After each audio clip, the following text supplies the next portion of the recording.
The security camera in the hallway was moving. Not the slow pan of a motion sensor, not a glitch in the wiring. A deliberate, targeted turn. The kind that happens when someone is watching you from a screen somewhere else. And when I turned to look at it directly, it stopped.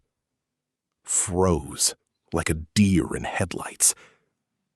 I stood there in the empty hallway of my dead wife's secret penthouse, holding Lily's hand, and I felt the hairs on the back of my neck stand up. Because that camera wasn't installed by Claire. I checked every receipt, every invoice, every contractor she paid. Claire didn't buy that camera. Someone else did. And they've been watching this entire time. For those of you who didn't hear part 1, let me catch you up fast. My name is Michael. My wife, Claire, died 11 days ago in a hit and run that turned out to be a murder for hire. She'd been living a double life for years. A secret daughter named Lily, a hidden penthouse downtown, and a 6-figure real estate empire I never knew existed. The man who killed her, a developer named Vincent Torrance, is in jail. The driver who hit her is singing like a canary. I thought it was over. But last night, Lily found something in Claire's old journal. A single line written in the margins. 3 words that changed everything. The camera isn't mine. I didn't sleep. I drove back to the Meridian Tower at 6 a.m., before the sun was up, before the doorman started his shift. I want to see that camera in the daylight. I wanted to be wrong. I wasn't wrong. The camera was still there. Small, black, wired into the ceiling in a way that looked professional. Military grade, actually. I pulled the panel off the wall and found a secondary power supply, separate from the building's grid. This camera could run for weeks without anyone knowing. And taped to the back of the panel was a sticky note, written in handwriting that wasn't Claire's. It said, "She wasn't the only one watching, Michael. Look under the bed." I ran back into the penthouse, so fast I tripped over the threshold. Lily was still asleep at my house. Thank God. I was alone. The bedroom was exactly how we left it. The silk robe still on the chair. The shoebox still on the floor. I dropped to my knees and looked under the bed. There was a safe. Not a big one. A small, fireproof box with a combination lock. The kind you buy at an office supply store. But this one had a sticker on the front. A logo I didn't recognize. A black circle with a white bird inside. An eagle? A hawk? I took a picture of it. The combination wasn't written anywhere. So I started guessing. Claire's birthday? No. Our anniversary? No. Lily's birthday? The lock didn't budge. I sat there for 20 minutes, trying every number I could think of. Finally, I typed in the date of Claire's death. November 17th, 11:17. The lock clicked open. Inside the safe was a single item. A burner phone. One of those cheap prepaid phones you buy at a drugstore with cash. No case. No screen protector. Just a cracked screen and a single text message already open. The message was sent the day before Claire died. It said, "Vincent isn't your problem. The real threat is closer than you think. Meet me at the usual place. Come alone." The message was from a contact saved as M. I spent the next 3 hours doing something I'm not proud of. I went through every single contact in Claire's real phone. The one she left at home. The one I thought was her only phone. 500 people. Friends, co-workers, distant cousins. Not a single M. But then I checked her deleted messages folder. And I found something terrifying. A thread of text between Claire and M going back 2 years. And in those texts, Claire wasn't scared of M. She was working with M. M, the bank records are clean. Transfer the funds tonight. Claire, what if Michael finds out? M, he won't. He doesn't even know how to check your email. Claire, this feels wrong. M, it's protection. You'll thank me later. Protection from what? From who? I kept scrolling. And then I found the message that made me drop the phone. 6 months before she died, Claire wrote, "If something happens to me, promise you'll watch over Lily. Promise you'll keep Michael safe." M replied, "I've been watching him for years. He doesn't even know I exist. Someone had been watching me. Not Vincent. Not stalker. Someone Claire trusted. Someone who knew about Lily before I did. Someone who had access to everything." I looked at the burner phone again. The last message, the one sent the day before Claire died, it had a location attached. An address. A diner on the south side of town. The kind of place truckers go at 2 a.m. The message said, "Come alone. Last chance. I'll explain everything about the camera." I grabbed my keys. I didn't call the police. I didn't tell Lily. I drove. The diner was exactly as depressing as I expected. Flickering neon sign. Greasy windows. 3 people inside at 7 a.m., all of them looking like they'd rather be anywhere else. I sat in a booth facing the door. I ordered coffee I wasn't going to drink. And I waited. 20 minutes passed. 30. I was about to leave when the bell above the door jingled. And in walked a woman I'd never seen before. She was in her 50s. Gray hair pulled back in a tight bun. Expensive coat. Practical shoes. She looked like a librarian who'd seen some things. She walked straight to my booth, sat down across from me, and slid a photograph across the table. It was a picture of Claire. Young. Maybe 20 years old. Standing in front of a building with a sign that said Torrance Development Group. "I'm Margaret," the woman said. "The notary. The one who gave me the key. The one who sat in the lawyer's office with the reading glasses on a chain." "You?" I whispered. She nodded. "I've been Claire's friend for 25 years, Michael. I'm also the reason she's dead." I wanted to scream. I wanted to flip the table. But Margaret just sat there, calm as a frozen lake, and started talking. Claire came to me when she was 19. Pregnant. Terrified. Her parents wanted her to give the baby up. I helped her find the adoption agency. I held her hand when she signed the papers. And I promised her I'd never tell a soul. "But you told someone," I said. Margaret's eyes filled with tears.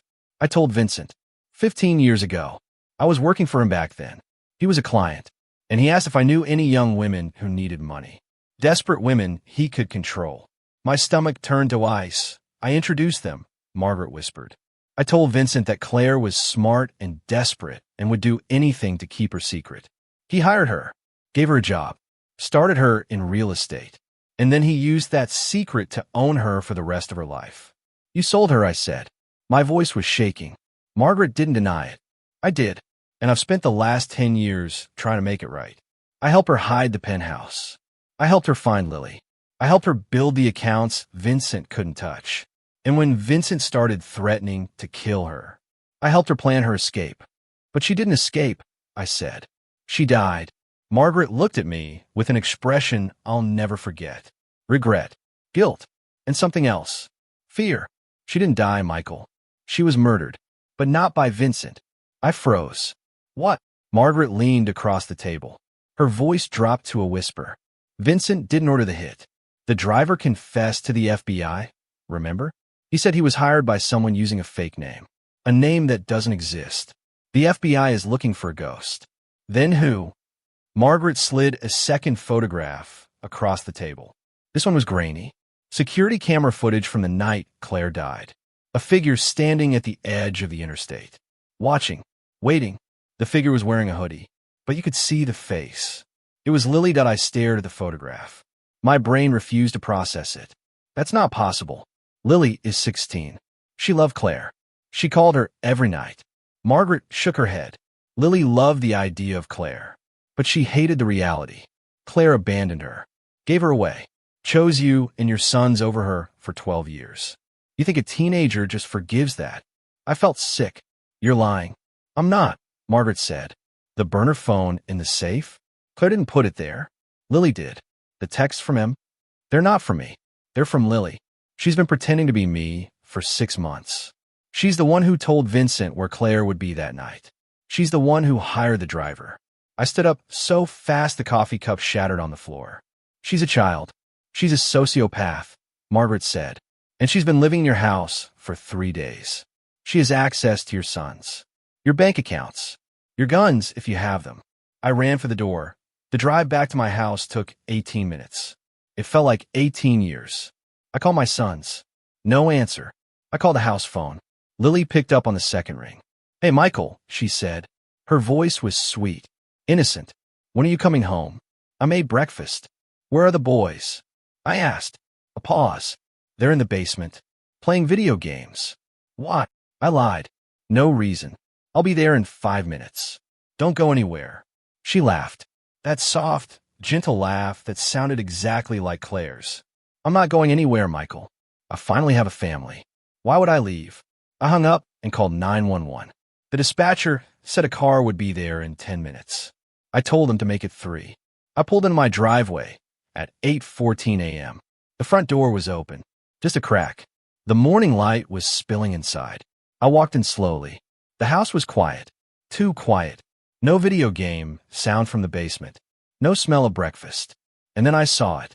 On the kitchen table, next to a plate of untouched pancakes, was a piece of paper.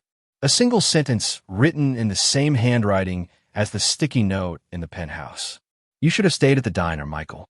Now you have to watch me take everything." I ran to the basement door. It was locked from the inside. I kicked it once, twice. On the third kick, the wood splintered. The basement was empty. My sons weren't there. Their gaming console was still on, but the controllers were on the floor. And taped to the TV screen was a photograph. A picture of my sons sitting in the back of a car I didn't recognize. My phone buzzed. A text from an unknown number. "They're safe. For now. But if you go to the police again, I'll send you proof that you can't unsee. And Michael, I know about the safe deposit box. The real one. The one Claire never told Margaret about. I want the key. You have 24 hours. I called the number. It went straight to voicemail. A generic recording. But at the end, a voice said something that made my blood run cold. "This is Lily. Leave a message." I looked at the photograph of my sons again, and I realized the truth. The camera in the penthouse wasn't watching me. It was watching Lily, because she was never the victim. She was the predator all along. That I don't know where my boys are. I don't know what Lily wants from that safe deposit box. But I know one thing for certain. Claire didn't die because of Vincent Torrance. She died because she gave birth to a daughter who never stopped hating her. And now that daughter has my children. The police are searching. The FBI is involved. But Lily has a 24-hour head start and a decade of rage. If you want part 3, type "Save the Boys" in the comments. And if you're watching this, Lily, I'll bring the key. Just don't make me choose which son comes home. I had 23 hours left to find my sons. Lily's text was still glowing on my phone. "I want the key. You have 24 hours. But here's the thing she didn't know. Claire didn't just leave me a safe deposit box. She left me a dead man's switch. A letter with my lawyer that said if I didn't check in every 72 hours, the police would receive a file with everything. Every secret, every name, every photograph. And Lily knew that, which meant she wasn't planning to let me live long enough to use it. I sat in my empty kitchen, staring at the cold pancakes on the table, and I made a choice. I wasn't going to bring her the key. I was going to bring her something else. A trap. The safe deposit box was at a bank downtown. Claire opened it 10 years ago, long before the penthouse, long before the real estate empire. The key was small, gold, hidden inside the lining of her winter coat. The coat she was wearing the night she died. The coat the police still had as evidence. I drove to the precinct at 9 a.m. A detective named Ross met me in the lobby. He was the one who handled Claire's case. He looked tired, overworked, but when I told him my sons were missing, his face went pale. "You need to let us handle this," he said. I handed him my phone. "Read the texts. Then tell me you can find them faster than I can." He read for 30 seconds. Then he looked up. "This girl is 16. This girl murdered my wife and kidnapped my children," I said. "I don't care how old she is." Detective Ross rubbed his eyes. "We have a bolo out on her. But Michael, if she's as smart as you say, she's not going to use a phone. She's not going to use a car we can trace. I know where she'll be," I said. "The penthouse. It's the only place she ever felt safe. She's not going to abandon it." Ross nodded slowly. "Then we set up a perimeter. You go in with a wire. She gives you the location of the boys. We move in." "She's not going to talk," I said. "She's going to want the key first. Then you give her a fake one." I pulled the real key out of my pocket. Small, gold, warm for my skin. "No, I give her the real one, because I need to know what's inside. Claire hid something in that box. Something Lily is terrified of. And until I know what it is, I'm fighting blind." The bank opened at 10 a.m. I was the first person through the doors. Detective Ross was across the street in an unmarked van, listening through a wire hidden in my collar. The vault was in the basement. Cold, silent, Fluorescent lights that hummed like dying bees. A bank manager named Mrs. Chen walked me to the box. Number 734. Near the back wall. I slid the key into the lock. Turned it. The box opened with a heavy clunk. Inside was a single manila envelope. No writing on the outside. Just the weight of something important. I opened it right there. Inside were three things.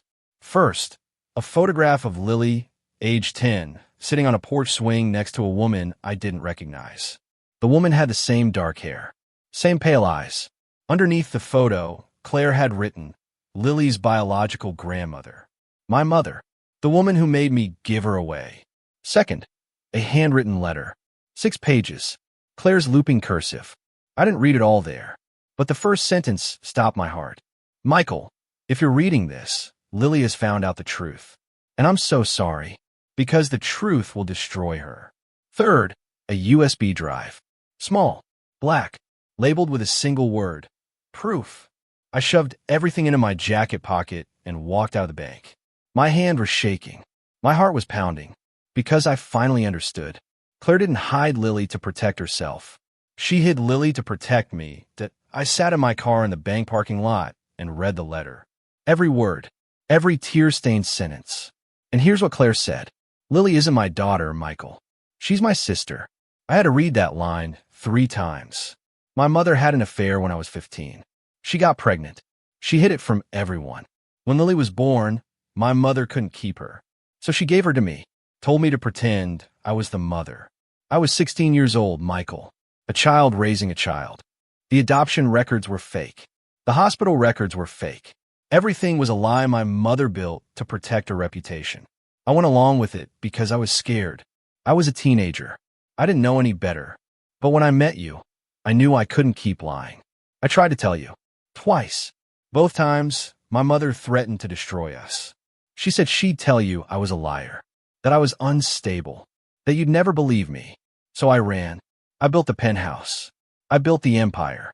I tried to give Lily a life without my mother's shadow. But the damage was done. Lily grew up believing I abandoned her, that I chose you over her.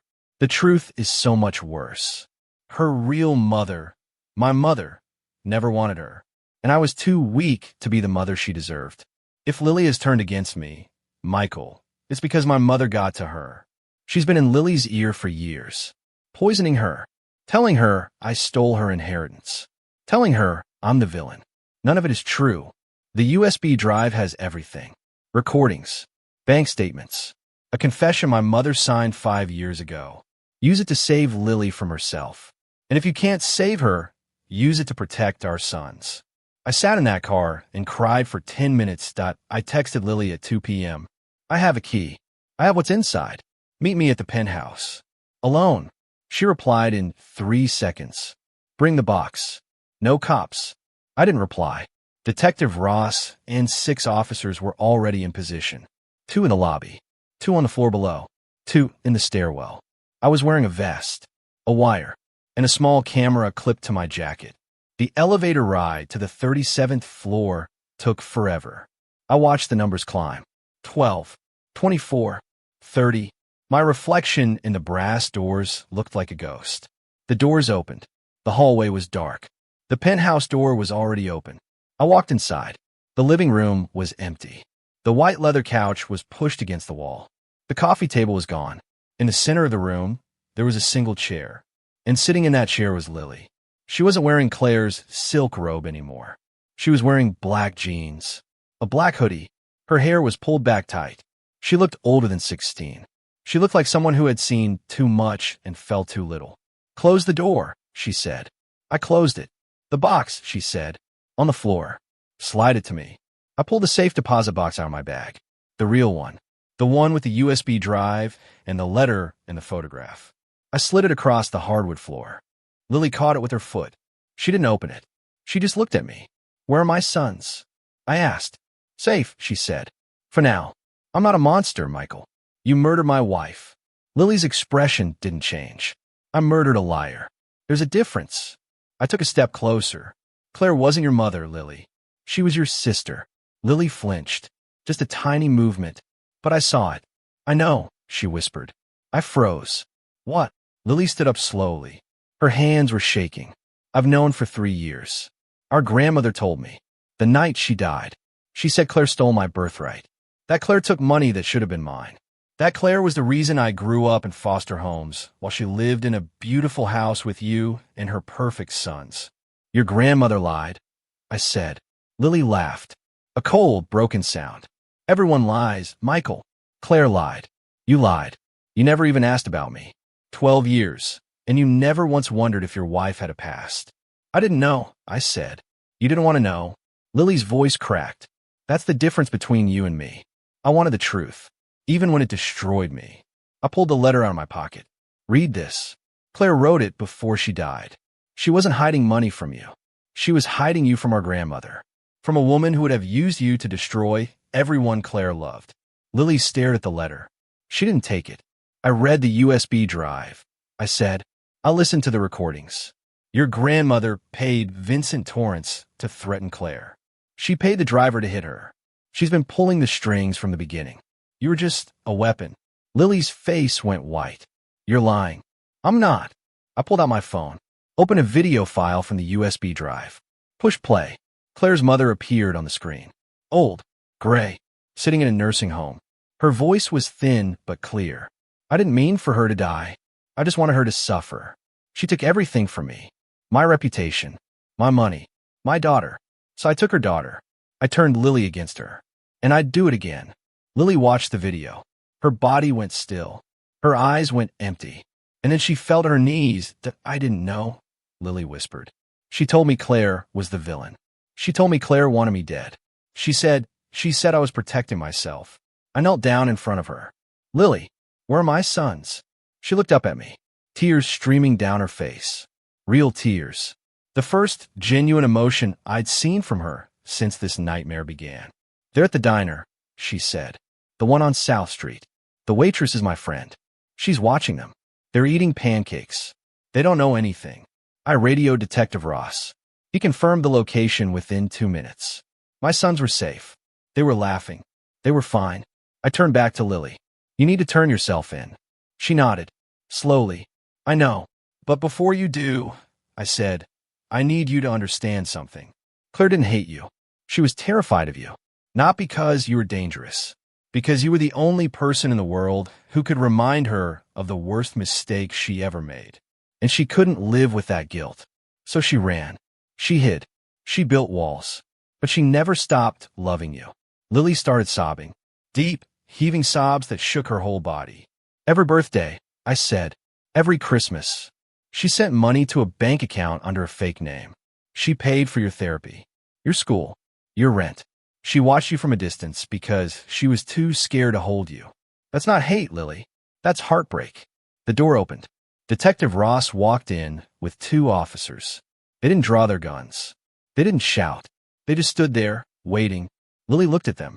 Then she looked at me. Will you visit me? She asked. I didn't answer right away. Because honestly, I didn't know. This girl had destroyed my life. She'd taken my wife. She'd terrorized my children.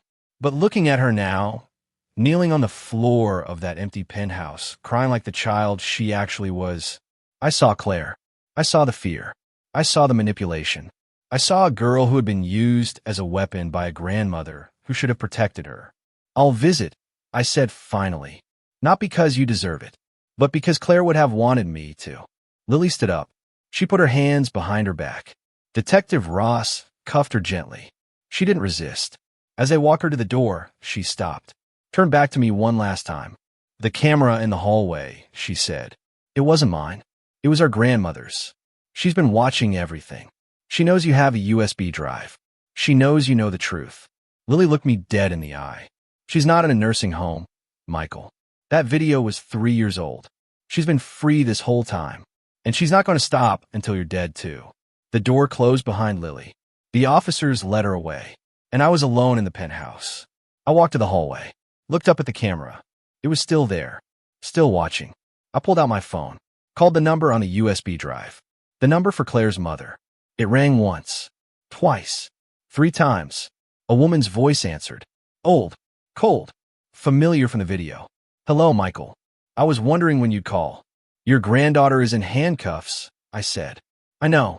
I'm the one who told her to get caught. I felt the floor drop out from under me. What? She's a loose end, Michael. Just like Claire. I needed someone to take the fall. Lily was happy to do it. She thought she was avenging herself. But really, she was just cleaning up my mess. I gripped the phone so hard my knuckles went white. Where are you? A pause. Then a soft laugh. I'm in the one place you'll never look. The basement of the house you grew up in. The house you inherited. The house where your sons are sleeping tonight. My blood turned to ice. Did you really think I let you keep them, Michael? They're my grandchildren too. And I'm going to raise them the way I raised Lily. The way I raised Claire. They're going to hate you, Michael. They're going to believe I saved them from a monster. And you're going to spend the rest of your life trying to prove otherwise. The line went dead. I'm standing in the hallway of the penthouse as I tell you this. The camera is still watching. The sun is setting over the city. And somewhere in the basement of my own childhood home, the woman who destroyed my wife is waiting for me. Detective Ross is driving me there now. We have 3 cars, 12 officers, and a warrant for her arrest. But here's what I've learned through all of this. Sometimes the person who hurts you the most isn't a stranger. It's not even an enemy. It's the person who was supposed to love you. The person who was supposed to protect you. The person who looked at you and saw not a child, but a tool. Claire spent her whole life running from that woman. Lily spent her whole life becoming her. And me? I'm done running. The camera is still watching. But now I'm watching back. And I'm not afraid anymore that Claire's mother was arrested that night. She is currently awaiting trial for conspiracy to commit murder, kidnapping, and fraud. Lily is serving time in a juvenile facility. She writes to Michael every week. He hasn't replied. Yet, the penthouse was sold. The proceeds went to a foundation for at-risk youth. The foundation is named after Claire. The camera in the hallway was removed. But Michael kept it. As a reminder, some secrets don't destroy families. The people who keep them do. If this story moved you, type justice for Claire in the comments. Share this video with someone who needs to hear it. And subscribe for more true stories from the darkest corners of real life. Because sometimes the scariest monster isn't under your bed. It's sitting at your dinner table.